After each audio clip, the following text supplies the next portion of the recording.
For people that missed Mondays and Tuesdays lesson, here's our do now. Take a moment, read it, and see if you can answer these two questions. Pause me now. Go ahead and try it. I'm just going to keep going forward. So it says the quadratic function y equals 64x minus 16x squared calculates the height y of a golf ball in feet after x seconds. We should now know that, gravity works. Where everything you throw up and comes back down, quadratic function. You'll study it more in 10th grade when you take physics.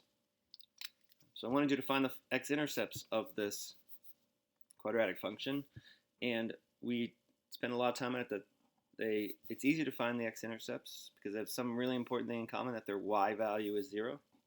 So you set the equation equal to 0. And now we should find what x makes it true. We discover that you can use factoring to get your answer there. So how many terms? 2. Is there a GCF other than 1? This time there is. These can both, you can pull a factor of 16x from both of these. And if you pull a factor of 16x from 64x, you're left with 4. And if you take 16x from 16x squared, you're left with just an x. All right. Now, because we have the zero product property, kind of easy to find out what value of x makes this parenthesis 0 will be one of our x-intercepts, because 0 times anything is 0.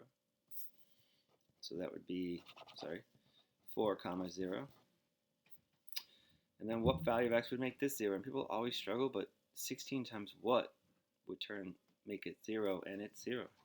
So there we go. We've got our x-intercepts at 0, 0, and 4, 0. I'm going to write those down here. So what do the points tell you about the height and time of the golf ball? I'll sketch it out a little bit. We know that one of the x-intercepts is here at 0, 0, and the other one's over here at 4, 0. And we can picture that guy hit the golf ball, or girl.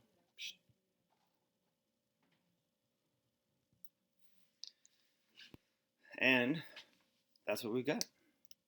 But what do the points tell you? This is what I've kind of left out for a little while, but it's really important.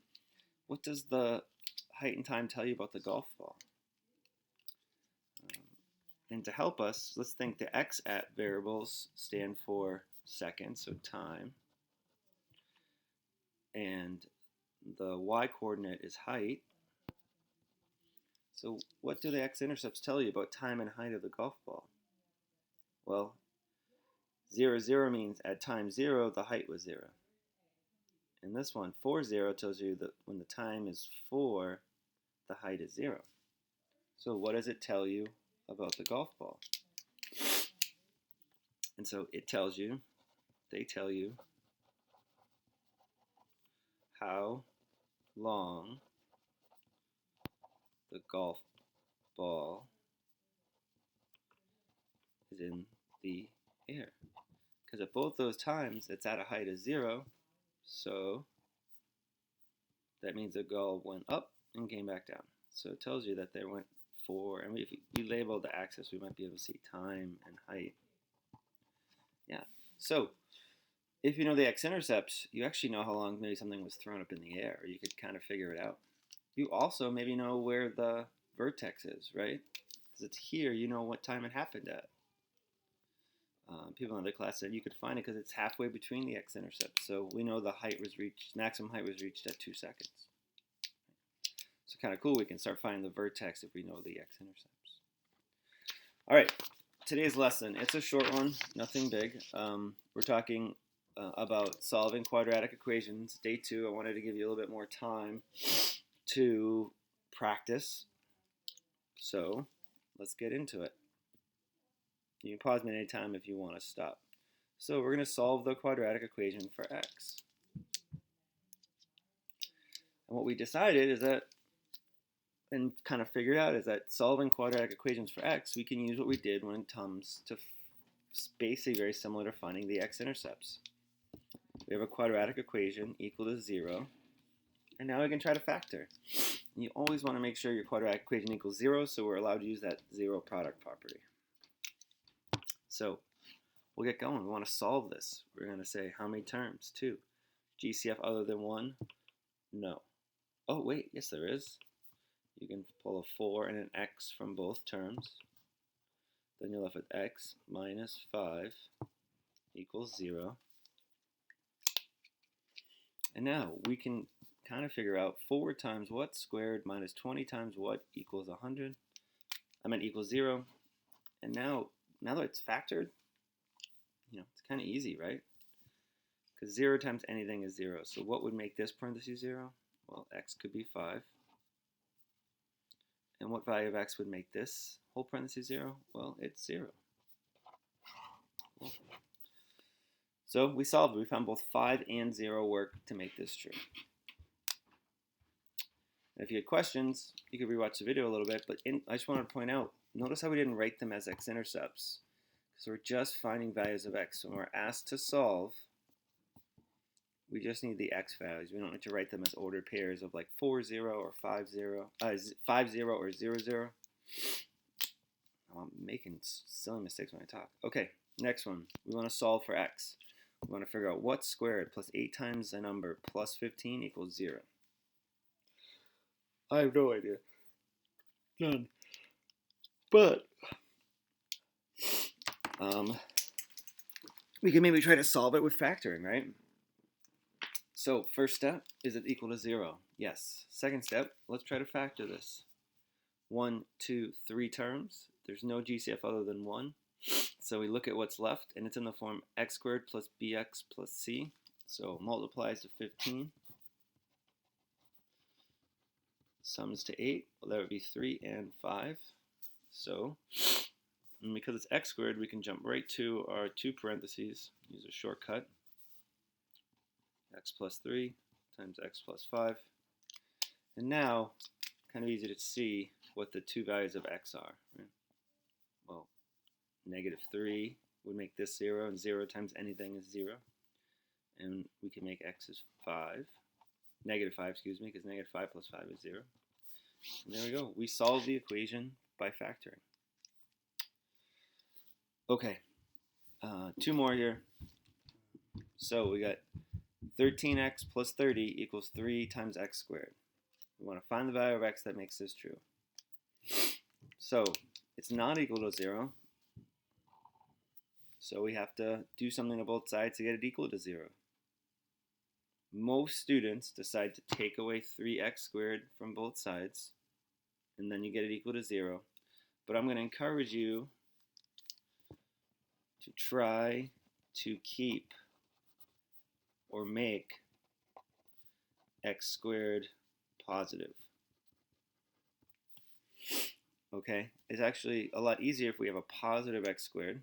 You can still do it, it just takes a couple extra steps. You could kind of mess up, because if you have a positive x squared, you get x and x, or maybe 3x and x. So try to keep it positive. So instead of taking away 3x squared from both sides, what I would encourage you, and it's just a couple more steps, is undoing all this stuff and making this side equal to 0.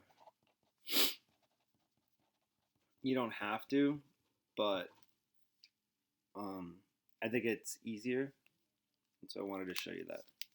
Okay, so that was the point of this one. Just try to keep x squared positive. All right, we're not going to finish. We're not going to factor that. I just want to point out that. And then here's the last one for today. All right, we want to find what squared plus 5 times a number equals 10. And we're going to do that. Well, is it equal to 0? No. So let's make it equal to 0 by taking 10 away from both sides. And now we have a quadratic equation that's equal to 0. And we're going to try to factor it. How many terms? 1, 2, 3. Is there GCF other than 1? No. Look what's left. Can be factored form. Yeah, it's in this form x squared plus bx plus c. So when things that multiply to negative 10 and sum to 5. So let me list out the negative 10. negative 1 times positive 10, positive 1 times negative 10, 2 times negative 5, and negative 2 times 5. Okay, those are all the whole numbers that multiply to negative 10. Whole number pairs. All right, and then let's check it out. So one of them, what multiplies to negative 10 and sums to 5? Well, negative 1 plus 10 is 9. This is negative 9. This is negative 3, and this is positive 3. All right, so which pair adds to 5? Well, none of them, interesting enough. So this is something that we learned back in chapter 7. This quadratic is actually unfactorable. You cannot factor x squared plus 5x minus 10 equals 0. It's unfactorable. But that doesn't mean that there isn't something squared plus 5 times the number that will equal 10, or down here. We just can't find it by factoring. Okay? So this is to preview us for Wednesday's and Thursday's lesson. We have to learn you might remember me saying there's actually 4 methods to find the values of x. Factoring just happens to be one of them. We're going to start with the other 3 methods and finish it up this year learning about them. So, and to be honest, once you learn the 4th one, if you never really want to factor again, you don't. Say like, oh, I don't factor anymore. That's awesome. You know, you don't have to factor if you know the 4th one. Then, Mr. Moran, why did we learn how to factor, right? Well, factoring is a lot easier. I always start with factoring first, depending on the problem. But, you know, you can use the 4th method if you would like every time.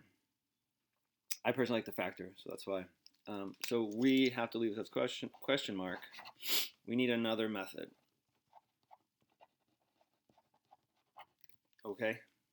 So, and we're going to start that on Wednesday and Thursday. Cool. So your classwork is here and homework, so make sure you submit it. It's these 6 problems. You can see the answers are already there. So you probably want to take a moment and if you want to get credit, you need to show your work for these. Okay? So make sure you show your work and submit the problem, the classwork, the work for these problems. Okay? Show your work and get credit. Okay, so that's the lesson from Monday and Tuesday.